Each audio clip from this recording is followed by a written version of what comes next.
Jake Explains India, Episode 1, Misconceptions. There's a lot of misconceptions about India. It's poor, one big slum, overpopulated and dirty, but these views are pretty outdated. Is India safe? In terms of public safety, India is actually safer than American cities. The US has a 3 times higher murder rate per capita. Is India overpopulated? India has super dense cities, but it's not just one big giant urban sprawl. Surprisingly, 70% of the population lives in rural areas. And on top of that, India's birth rate has been declining. Is everyone in India poor? There's definitely poverty in India, but it's also a country of extremes. India actually ranks number 4 in the world for high net worth individuals. And creating wealth there is becoming easier. Look how much the GDP per capita has improved. And the number of households with a disposable income of $10,000 is over 50 million now. Is India diverse? India is actually one of the most culturally rich places on the planet. It has 22 official languages, but over 120 are spoken across the country. More than 200 million people speak English, and nearly every religion is practiced there. It's not just Hinduism. India is made up of 28 states, each with its own traditions, clothing, and cuisine. And not all the food is spicy either. It's also geographically diverse. You have the Himalayan mountains, tropical beaches, fertile river valleys, and deserts. It actually has some of the wettest places on earth and the driest. Is India dirty? Like any country, India has messy parts, but it also has clean, high-tech cities with modern infrastructure and modern airports. Also, a lot of major cities in the US and Europe are pretty dirty too. It's not unique to India. Unfortunately, the media often portrays India negatively. But here's the thing, India has improved a lot in the last 20 years. Just look at the change in nighttime luminosity from 2012 to 2021. India is developing fast. Reporting of India becomes outdated every 10 years. In the 2010s, the world underestimated China. And in the 2020s, it's doing the same thing with India. But I believe by the 2030s, India will be at the center of the world stage. In this video series, I'm going to explain India's recent history, where it's at today, and where it's going. Jake explains India's rapid rise. People do not realize how much India has improved in the last 20 years. It's actually insane. Let's start with basic infrastructure. Look how much the national highway network has improved over 10 years. And then the amount of airports, and some of these airports are really nice. Look at Mumbai, New Delhi, Hyderabad, Chennai, Bengaluru, tap water connections to households, and that's just over a 3-year period. And then most households have toilets now, which is great. But the technology trends of India are really exciting. The amount of smartphones and internet users. Only about 5% of India had internet connections in 2009, but now it's over 60%. That's 890 million internet users. And the amount of digital payments are insane. In 2023, India processed over 61 billion digital transactions. That's more than double China. 5 years ago, there weren't many startups in India, but now there's several areas in India with over 200 startups. India now ranks number 3 in tech unicorns, which is a company with a 1 billion evaluation. India is the fastest growing economy in the world over the last decade. The GDP per capita is surging. Check out how the world's economic center of gravity has reversed back to Asia in just 20 years. India is a huge reason for this. India has improved drastically, but the big question is, what held India back? Episode 3, The Unmaking of India. India used to be one of the richest civilizations on earth. Check this out. Before the British arrived, India was responsible for over 20% of global GDP. There was a reason Christopher Columbus risked his life trying to find India. It was the world's economic center of gravity for centuries. India was a better manufacturing nation than all of Europe and Asia. They made some of the world's best textiles, jewelry, pottery, and pretty much anything with metal. Their blacksmiths made incredible weapons, and they had a booming shipbuilding industry. But under British rule, that all changed. They saw India as an inexhaustible gold mine whose resources could forever be extracted. They restricted India's entire economy to serve their own interest. India went from being a manufacturing superpower to a raw material exporter. By 1947, less than 1% of Indians worked in manufacturing. Skilled laborers became poor farmers. Wages collapsed, and famines killed millions. And they began taxing Indian farmers for up to 80% of their income. And all that money did not stay in India. It funded the British Empire and became their biggest source of revenue. Historians estimate that the British extracted 45 trillion from India over 2 centuries. By the time they left, India was left divided, deindustrialized, and poor. India finally gained independence in 1947, but let's just say it wasn't smooth. India, Episode 4, Partition. In 1947, India gained independence after 200 years of British rule. This is the map of India before independence and after. They partitioned India into two countries, India and Pakistan. India was about 70% Hindu and 25% Muslim. The idea was to separate Hindus and Muslims and give Muslims their own homeland in Pakistan. But the borders were drawn in just 5 weeks using inaccurate maps and outdated census numbers, and the result was pure chaos. Over 15 million people were forced to migrate in the largest migration in human history. Hindus and Sikhs fled to India, and Muslims fled to East and West Pakistan. Muslims were not all in one place, which made dividing the country messy, chaotic, and violent. People were forced to leave villages where their families were living for centuries. And the problems from partition did not go away. Borders continued to be disputed, and in 1971, East Pakistan succeeded and became Bangladesh. A lot of people don't realize how messy this partition was and how many people it displaced. But even as India held together, it faced another massive challenge: how to rebuild a shattered economy.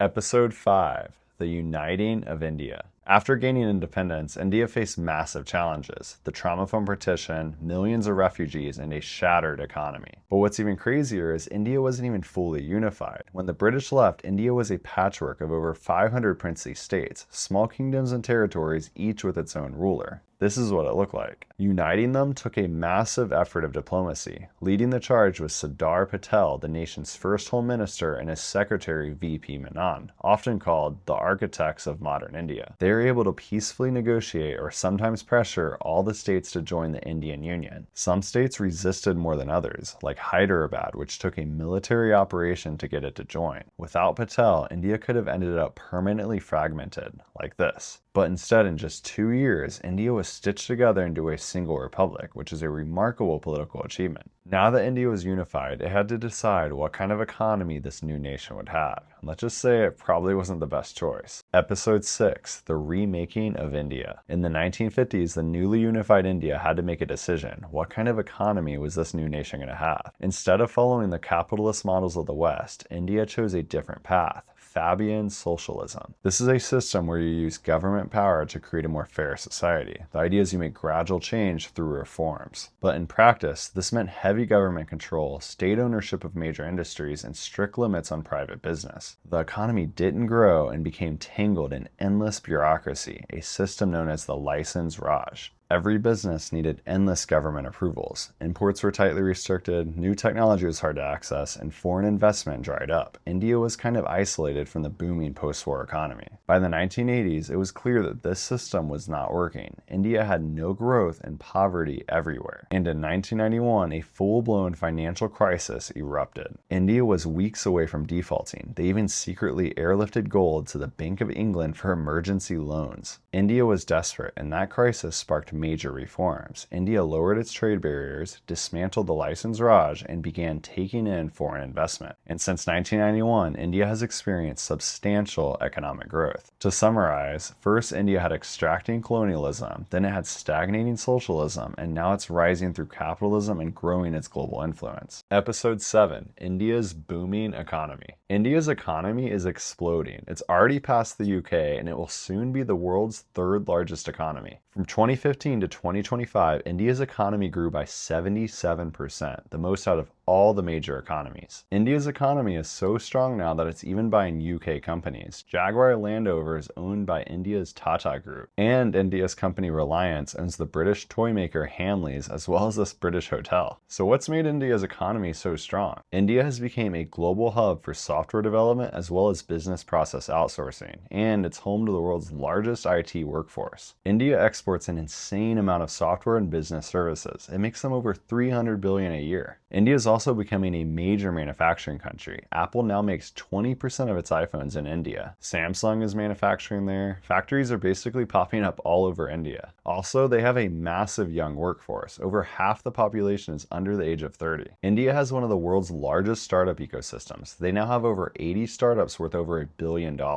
This includes Flipkart, which was bought by Walmart for $16 billion. Look how much foreign investment India has gotten over the last 20 years. Microsoft, Amazon, Walmart, Google, and Meta have all poured billions into India. India's growing economy is also helping it out domestically. Look how much consumer spending has gone up. It's doubled in over a decade. India will be the world's third largest economy by 2030, but what's crazy is if you account for cost of living, it's pretty much number 3 now. In purchasing power adjusted GDP, you can see how India clearly has the world's third largest economy. So do you think it could pass the US by 2050? Episode 8, India's insane efficiency. We have to talk about India's efficiency. They were able to land on the moon for just $75 million.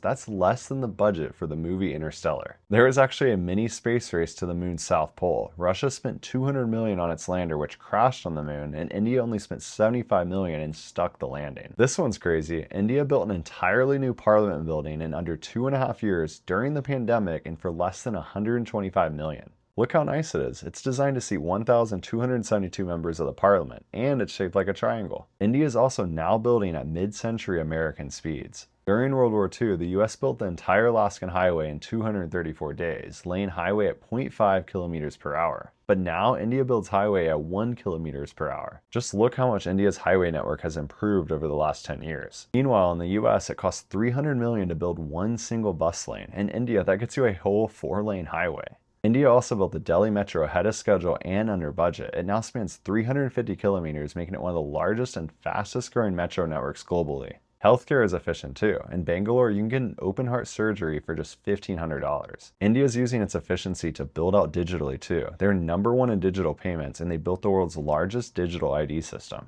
What is it that makes India so efficient? It's honestly very impressive. Jake explains all the things India leads in. India leads the world in diamond exports, and what's crazy is 90% of the world's diamonds pass through India's city Surat for cutting and polishing. India leads the world in pharmaceuticals. They supply 20% of the world's generic drugs and 60% of the world's vaccines. The Serum Institute of India is the world's largest vaccine manufacturer. Apparently, 65% of children in the world have received a vaccine from there. India is also the world's largest film producer. You've heard of Bollywood, but there's also a Tollywood and Collywood. In total, India makes over 2,000 films a year, compared to Hollywood at 600. India leads the world in remittances. In 2023, India received over $125 billion from Indians living abroad. They lead the world in cricket viewership. Cricket's basically a religion in India. India is the number 1 milk producer in the world, and they have the most cows. They're number 1 on the banana leaderboards and mangoes. They produce 40% of the world's mangoes. You might also be surprised that there's over 1,000 different types of mangoes in India. India is the world's leading spice exporter. Pretty much all the spices in the world can be grown in India. They lead in vegetarians. Almost 40% of Indians are vegetarian, making it the country with the highest percentage. They have the world's largest two-wheel market. They have the world's largest postal network. They have the world's largest population, and they have the world's largest democracy. Jake explains the world's largest democracy. India isn't just the world's largest population. They're the world's largest democracy. They have 970 million active voters, which means 1 out of every 8 people on Earth is an Indian voter. And they are really good at voting. Voting happens in deserts, dense forests, small islands, and even on Himalayan cliffs 13,000 feet high. They even set up a voting station in the dense forest of Gujarat for just 1 person. They make sure everyone votes. In 2024, India held the world's largest election, where they were able to count 640 million votes without any major incidents. And what's crazy is they basically did it in 1 day. There's over 1 million polling booths across the country, and they have 11 million election workers. This is proof that you can have efficient, large elections in the modern era. Everything runs on electric voting machines. Voter IDs are digital, and results are tracked real time across the country. India is also a democracy that's evolving. Nearly half of their 970 million voters are women, but they only have a 15% representation in the parliament. However, India just passed a historic women's reservation bill that increases their representation to 33%. Democracy is working for India. Not only are they the world's largest democracy, they're becoming the world's leading democracy.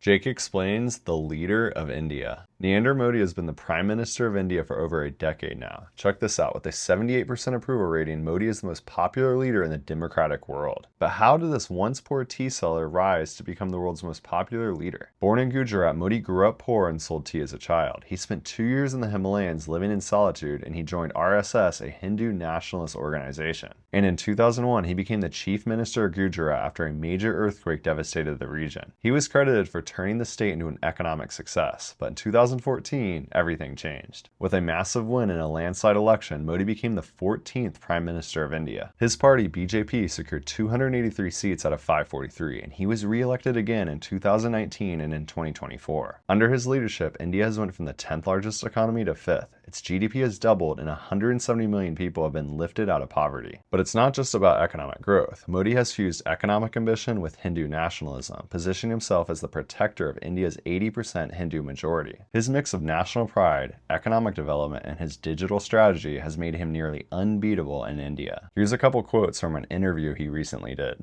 When I shake hands with a world leader, it's not Modi, but 1.4 billion Indians doing so. Whenever we speak of peace, the world listens to us. Because India is the land of Gautam Buddha and Mahatma Gandhi, and Indians aren't hardwired to espouse strife and conflict. We espouse harmony instead. And here's his advice to young people, which I thought was really cool. I want to tell all the young people the following. No matter how dark the night may seem, it is still just night, and morning is bound to come.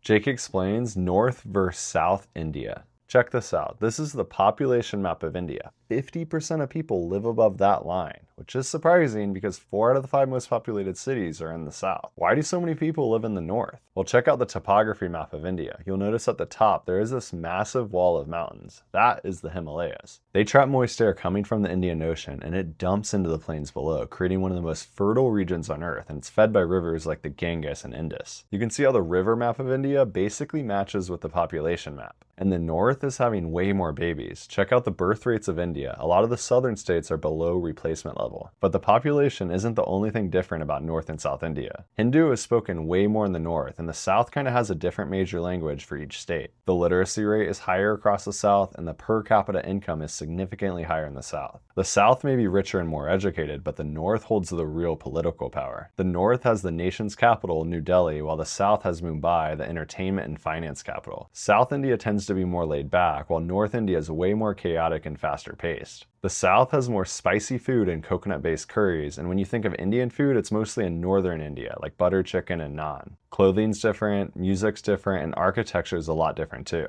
North and South India are almost 2 different worlds with their own histories and culture, but together, they're India. Jake explains India's wild geography. Towering mountains, winter wonderlands, blazing deserts, cold deserts, tropical rainforests, golden beaches, lush green mountains, floating islands, and its own Maldives. 106 national parks, rich biodiversity. India really has it all. India is surrounded by water on 3 sides with the Himalayan mountains in the north. India actually controls the largest share of the Himalayas. 50 million years ago, the Indian tectonic plate smashed into the Eurasian plate, creating the Himalayas, and they're still growing at 2.4 inches per year. And they are critical for India. They feed most of its rivers, creating one of the most fertile regions on Earth. Every summer you get the monsoons, which feed this area of India. Masanram in East India is known as the wettest place on Earth. Look how much precipitation it gets compared to London, which is known for being rainy. To the west, the climate shifts dramatically to the driest place in India, the Thar Desert, and surprisingly, 27 million people live here. Southern India is basically a big peninsula, which is mostly made up by the Deccan Plateau. It's an ancient landscape and the only place in India where dinosaur bones are found. It's surrounded by the Eastern and Western Ghats, 2 medium-sized mountain ranges. And the Western Ghats are beautiful. It's filled with stunning landscapes and waterfalls, and look how green these mountains are. And there's quite a few rivers in India's southern peninsula, and they all flow into the Bay of Bengal. India has 2 main groups of islands. To the west, you have Lakshadweep, which are basically India's own Maldives. In the east, you have the Andaman and Nicobar Islands, which are more densely forested. One of the Andaman Islands is North Sentinel Island, and it's home to the world's last Stone Age tribe. Don't go there or you will be killed. And Barren Island is India's only active volcano. Geography-wise, India really has it all. It's basically an entire continent packed into one country. Jake explains the Indian Diaspora. India has the world's largest diaspora. A diaspora is when a large group of people leave their home country and spread out across the world, but still keep strong ties to their culture.